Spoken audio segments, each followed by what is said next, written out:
আজ আমরা কথা বলবো এক অদ্ভুত কাহিনীর, যেখানে একটি ছোট্ট মেয়ে যে দেখতে নিরীহ কিন্তু তার পেছনে লুকানো একটি অন্ধকার সত্তা রয়েছে, যে আসলে কখনো শিশু ছিল না। এই গল্পটি এমন একটি ভয়ের, যে ভয় আপনার প্রতিটি নিঃশ্বাসে বাসা বাঁধবে। আপনি কি প্রস্তুত সত্য জানার জন্য?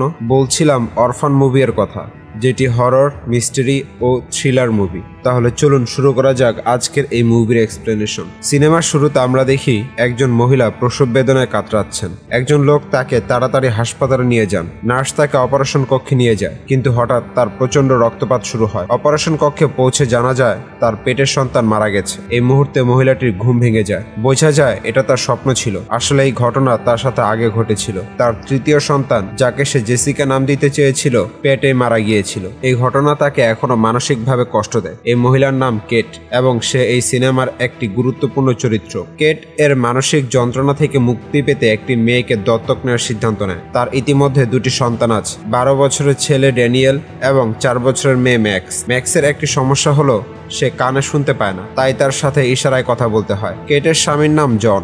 একদিন কেট এবং জন একটি মেয়েকে দত্তক নিতে অনাথ আশ্রমে যায়। সেখানে অনেক বাচ্চার মধ্যে তাদের পছন্দ হয় 9 বছরের এস্টার নামের একটি মেয়েকে। এস্টারের কথাবার্তা এবং আচরণ অনেকটা বড়দের মতো, যা দেখে সবাই মুগ্ধ হয়। এর কারণে কেট এবং জন তাকে দত্তক নিতে চায়। অনাথ আশ্রমের দায়িত্বশীল ব্যক্তি জানায় এস্টার একজন রাশিয়ান মেয়ে, কিন্তু সে ইংরেজি খুব ভালো জানে। তাকে রাশিয়া থেকে একটি পরিবার এনেছিল, কিন্তু সেই পরিবারের সবাই আগুনে পুড়ে মারা যায়। এস্টার কোনোভাবে বেঁচে যায়। এই তথ্যটি গুরুত্বপূর্ণ। কেট এবং জেট এস্টারকে তাদের বাড়িতে নিয়ে আসে। ম্যাক্স তাকে দেখে খুব খুশি হয়, কিন্তু ড্যানিয়েল তাকে তেমন পছন্দ করে না। বাড়িতে এসে এস্টার একটি পিয়ানো দেখে উচ্ছ্বসিত হয়। কেট তাকে পিয়ানো শেখানোর প্রতিশ্রুতি দেয়। এস্টার দ্রুত পরিবারের সবার সাথে মিশে যায়। এদিকে ড্যানিয়েলের একটি ট্রি হাউস আছে, যেখানে সে বন্ধুদের সাথে সময় কাটায়। এক রাতে এস্টার ম্যাক্সের ঘরে এসে তাকে এমন ভাবে দেখে যেন সে তাকে ক্ষতি করতে চায়। এদিকে জন এবং কেট তাদের ঘরে সময় কাটাচ্ছিল। হঠাৎ এস্টার এবং ম্যাক্স তাদের ঘরে চলে আসে। এস্টার বলে বজ্রপাতের শব্দে তারা ভয় পেয়েছে, তাই সে জনের সাথে ঘুমাতে চায়। কেট এবং জন সরল মনে তাদের দুজনকে নিয়ে ঘুমায়। পরের দিন এস্টারকে স্কুলে ভর্তি করানো হয়, কিন্তু তার পুরনো ধাঁচের রাশিয়ান পোশাক দেখে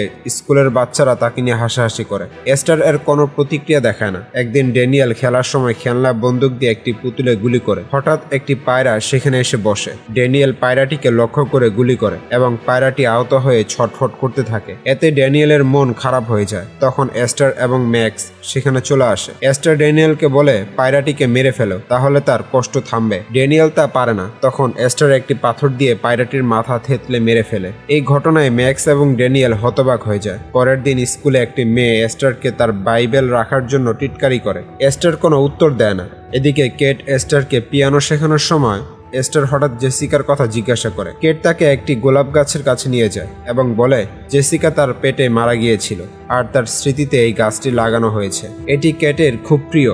এক রাতে জন এবং কেট ঘনিষ্ঠ মুহূর্ত কাটানোর সময় এস্টার তাদের দেখে ফেলে। ইচ্ছাকৃতভাবে সে তাদের সামনে চলে আসে, ফলে কেট এবং জন লজ্জা পায়। পরে কেট এস্টারকে বোঝানোর চেষ্টা করে বড়দের ব্যক্তিগত মুহূর্তে ছোটদের উপস্থিত থাকা ঠিক নয়, কিন্তু এস্টার হঠাৎ বলে আমি জানি তোমরা কি করছিলে। এই কথা শুনে কেট অবাক হয়, কারণ 9 বছরের একটি মেয়ে এসব কিভাবে জানে। জনকে বললে জন বলে আজকালকার বাচ্চারা অনেক কিছু জানে, হয়তো স্কুল থেকে শিখেছে। জন বিষয়টিকে গুরুত্ব দেয় না। একদিন জন এস্টার এবং ম্যাক্সকে নিয়ে পার্কে যায়। সেখানে জনের প্রাক্তন গার্লফ্রেন্ডের সাথে দেখা হয়। স্কুলের সেই মেয়েটিও সেখানে আসে, যে এস্টারকে টিটকারি করেছিল। এস্টার প্রতিশোধ নেওয়ার পরিকল্পনা করে। সে সবার চোখ ফাঁকি দিয়ে মেয়েটিকে ধাক্কা দিয়ে ফেলে দেয়। মেয়েটির পড়ে যাওয়ার কারণে তার পা ভেঙে যায় এবং প্রচন্ড আঘাত লাগে। ম্যাক্স দেখে ফেলে যে এস্টারই তাকে ধাক্কা দিয়েছে। সে তার বাবা মাকে বিষয়টি জানায়। রাতে জন এস্টারকে জিজ্ঞাসা করে কেন সে মেয়েটিকে ধাক্কা দিয়েছে। এস্টার বলে তারা শুধু খেলছিল, আর খেলতে গিয়ে দুর্ঘটনাবশত এটা ঘটে গিয়েছে। ম্যাক্স জানে সে ধাক্কা দিয়েছে, কিন্তু এস্টারকে বাঁচাতে মিথ্যা বলে যে মেয়েটি হয়তো পিছলে পড়ে গেছে। একদিন অনাথ আশ্রমের নান কেটকে ফোন করে এস্টারের খোঁজ নেয়। কেট তাকে এস্টারের অদ্ভুত আচরণের কথা জানায়। নান এটা শুনে অবাক হয়। সেই রাতে জন এবং কেটের মধ্যে ঝগড়া হয়, কারণ পার্কে জনের প্রাক্তন বান্ধবীর সাথে তার কথা হয়েছিল। এই ঝগড়ার পেছনের এস্টারের হাত ছিল, কারণ সে জন এবং কেটের মধ্যে দূরত্ব তৈরি করতে চায়। পরে নান তাদের বাড়িতে এসে অবাক করা তথ্য দেয়। সে বলে এস্টারের অতীত নিয়ে গবেষণা করে জানা গেছে সে যে পরিবারের সাথে ছিল সেখানে কোনো না কোনো সমস্যা ঘটেছে। যেমন রাশিয়ার পরিবারটি যারা তাকে এনেছিল তারা আগুনে পুড়ে মারা গেছে, কিন্তু এস্টার বেঁচে গেছে। এমন আরো দুই একটি ঘটনা এস্টার জড়িত ছিল। কেট এটা বিশ্বাস করে, কিন্তু জন মানতে চায় না যে এত ছোট একটি মেয়ে এমন কিছু করতে পারে। এস্টার লুকিয়ে নানের সব কথা শুনে ফেলে। সে ম্যাক্সকে ভুল বুঝিয়ে একটি সেতুর কাছে নিয়ে যায়, যেখানে নান গাড়ি নিয়ে আসবে। নান যখন সেতুর কাছে পৌঁছায়, এস্টার হঠাৎ ম্যাক্সকে গাড়ির সামনে ঠেলে দেয়। নান তাড়াতাড়ি গাড়ি থামাতে গিয়ে দুর্ঘটনার কবলে পড়ে, তবে কোনো ক্ষতি হয় না। নান গাড়ি থেকে নেমে ম্যাক্সের কাছে যায়, কিন্তু তখন এস্টার পেছন থেকে হাতুড়ি দিয়ে নানের উপর হামলা করে তাকে মেরে ফেলে। হাতুড়িটি সে ড্যানিয়েলের ট্রি হাউসে লুকিয়ে রাখে।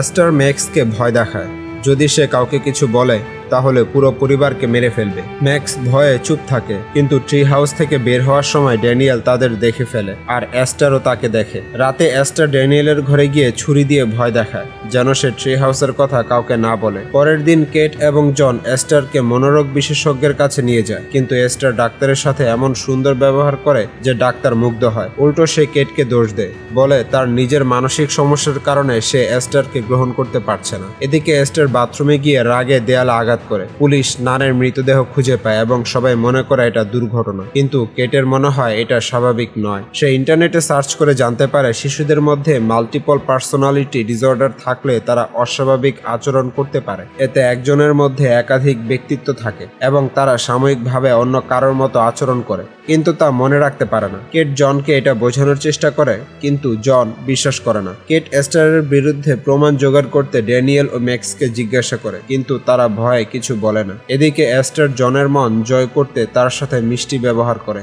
বলে জন একজন ভালো বাবা, কিন্তু কেট তাকে গ্রহণ করছে না। জন তাকে বলে এমন কিছু করো যাতে কেট খুশি হয়। এস্টার তখন জেসিকার স্মৃতির গোলাপ গাছ কেটে ফুল নিয়ে কেটকে দেয়। কেট এতে খুব কষ্ট পায়। এস্টার কেটের হাত থেকে ফুল ছুঁড়ে পালায়। এরপর সে ইচ্ছাকৃতভাবে নিজের হাত ভয়েস মেশিনে চেপে আঘাত করে। জনকে বলে কেট তাকে টর্চার করেছে। জন রেগে কেটকে তার কাছে ঘুমাতে দেয় না এবং এস্টারের দেখাশোনা করে। কেট মনের দুঃখে ওয়াইন কিনে আনে, কিন্তু আগের ঘটনার কারণে তা খায় না, ফেলে দেয়। পরের দিন কেট ড্যানিয়েল ও এস্টারকে স্কুলে দিতে যায়। এস্টার আগে ড্যানিয়েলের ব্যাগ কেটে দেয়, ফলে তার বই পড়ে যায়। কেট বই তুলতে যায়, আর তখন এস্টার গাড়ির গিয়ার নিউট্রাল করে ব্রেক ছেড়ে দেয়। গাড়ি পিছনে গড়াতে শুরু করে, যেখানে ম্যাক্স ছিল। কেট গাড়ি আটকানোর চেষ্টা করে, কিন্তু পারে না। গাড়ি বরফে ধাক্কা খায়। সবাই মনে করে কেটের ভুলে এটা হয়েছে। জন কেটকে মনোরোগ বিশেষজ্ঞের কাছে নিয়ে যায়। ডাক্তার কেটকে দোষ দেয় এবং রিহাবে যাওয়ার পরামর্শ দেয়। জন মনে করে কেট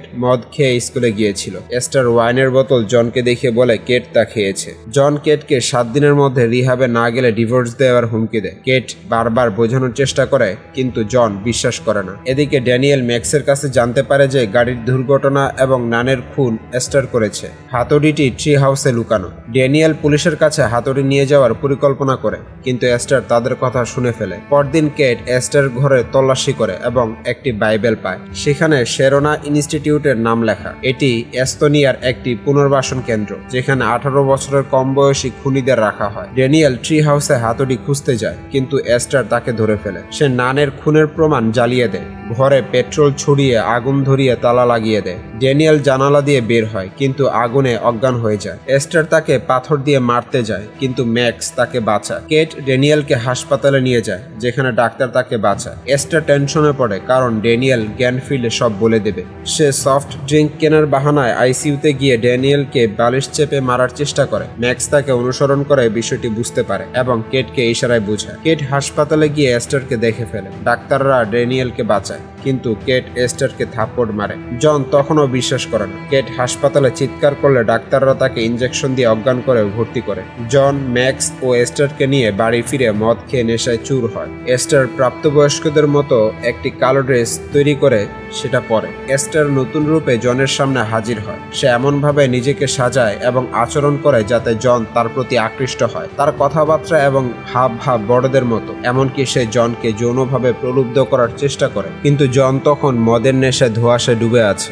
যখন এস্টার তার খুব কাছে আসে জনের হুঁশ ফিরে আসে। সে রেগে বলে, কালই তোমাকে অনাথ আশ্রমে ফেরত পাঠাবো। এই কথায় এস্টার রাগে ঘরে চলে যায়। জন তখন বুঝতে পারে এস্টারের মধ্যে সত্যি সমস্যা আছে। কেট যা বলছিল তা সত্যি, এই ছোট মেয়েটি আসলে ভয়ঙ্কর। এদিকে কেটের কাছে সেরোনা ইনস্টিটিউট থেকে একটি ফোন আসে। ডাক্তার বলেন, যদি এস্টার আপনাদের কাছে থাকে তাহলে আপনারা বিপদে আছেন। সে এস্তোনিয়া থেকে পালিয়েছে। আপনারা যাকে 9 বছরের মেয়ে ভাবছেন সে আসলে 33 বছরের একজন মহিলা। তার হরমোনাল ডিসঅর্ডার রয়েছে আর এই কারণে সে বাচ্চাদের মতো দেখায়। সে এ পর্যন্ত 7 জনকে খুন করেছে। এই কথা শুনে কেট ভয়ে অস্থির হয়ে যায়। অন্যদিকে এস্টার তার আসল রূপে ধরা পড়ে। সে মেকআপ সরিয়ে ফেলে, ফলস দাঁত খুলে নেয়। তার চেহারা আর কচি মেয়ের মতো নয়, বরং ভয়ঙ্কর। সে আসলে জনকে চায়। কেটকে সরিয়ে তার সঙ্গে সংসার করতে চায়। রাগে সে ঘরের জিনিসপত্র ভাঙচুর করে। জন ভাঙার শব্দ শুনে ঘরে গিয়ে দেখে এস্টার নীল আলোয় দৃশ্যমান ভয়ঙ্কর পেন্টিং এঁকেছে। এতে জন নিশ্চিত হয় যে এস্টার এই সব সমস্যার কারণ। কেট জনকে সতর্ক করতে ফোন করে, কিন্তু তখন বিদ্যুৎ চলে যায়।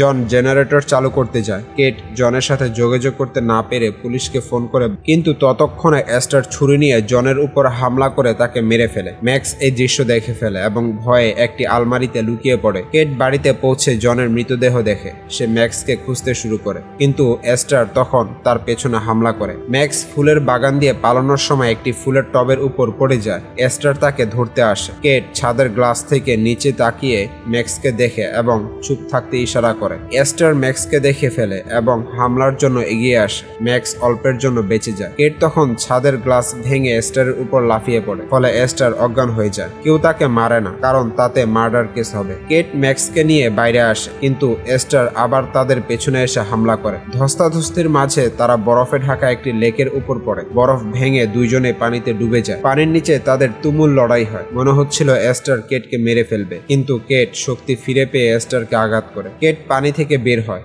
কিছুক্ষণ পর এস্টার আহত অবস্থায় বের হয়, কিন্তু কেট তাকে এমন একটি লাথি মারে যে এস্টার পানির নিচে চিরতরে ডুবে যায়। এভাবেই সিনেমাটি শেষ হয়। এটা ছিল এক ভয়ঙ্কর যাত্রা, যেখানে সত্য ছিল অদ্ভুত এবং ভীতিকর। রহস্য পুরোপুরি উন্মোচিত হয়নি, কারণ এর দ্বিতীয় পর্ব আছে। কখনো কখনো কিছু রহস্য অমীমাংসিত থাকাই ভালো। আপনার সাথে যদি এমন ঘটনা ঘটে, আপনি কি করবেন? হয়তো একদিন এই গল্পের বাকি অংশ বলতে পারবো। পরবর্তী ভিডিওতে দেখা যাবে কতটা ভয় পাবেন। মনে রাখবেন, অন্ধকারে সবসময় কিছু লুকিয়ে থাকে। যদি এই গল্পটি ভালো লেগে থাকে তবে লাইক, শেয়ার এবং সাবস্ক্রাইব করতে ভুলবেন না। আরো ভয়ঙ্কর গল্পের জন্য আমাদের সঙ্গেই থাকুন। দ্বিতীয় পর্বটিতে আরো ভয়ঙ্কর টুইস্ট রয়েছে, যেটি দেখলে আপনি নিজেও অবাক হয়ে যাবেন। দ্বিতীয় পর্বটি দেখতে চাইলে ভিডিওটিতে লাইক দিয়ে সাবস্ক্রাইব করুন আর কমেন্টে লিখুন পার্ট 2।